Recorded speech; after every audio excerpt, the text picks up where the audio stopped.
is very miserable. Pero sinabi niya, Lord, kill me. Lord, huli mo na ako. Pagod na ako. Sinabi mo ba yun?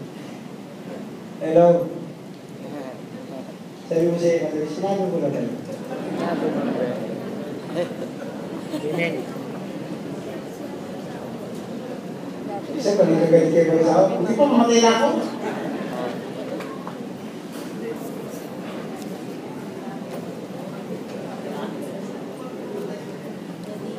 O kaya, sige, pumatay ka na. Sabi ng mag-asawa, matutulog tayong gabi, hindi tayo magkakabalik. Sana pag-gising natin, sasabi din ako kasi. Pag-gising kayo, umaga, pag-gising ka pa. Ewan mo. Very Christian. But they are facing problem. You want to die.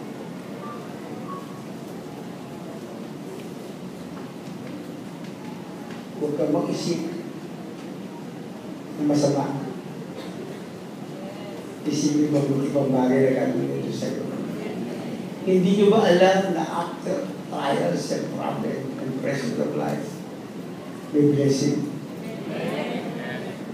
Hindi tama na yung kaya hindi ka makabless, hindi ka makarecover kasi lagi ka nakatingin sa problem. Lagi ka nakatingin sa trials. But we challenge you.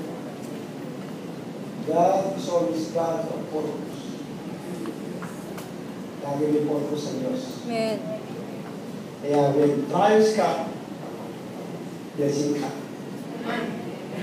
Amen. Amen. Amen. Ako ngayon, nag-aantay ng blessing. Amen.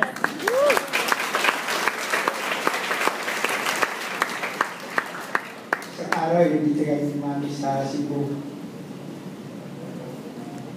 Sabi mga tao, makakarating ko si Lisa. Nakarating naman kami. 6,615 ang pastor. Punong-puno yung Coliseo. Ngayon, meron tayo sa Cagayan, Isabela. Tapos may Palawan. Tapos may Mindanao. Kaya ba ng Bishop? Try ni Lord. By the grace of God.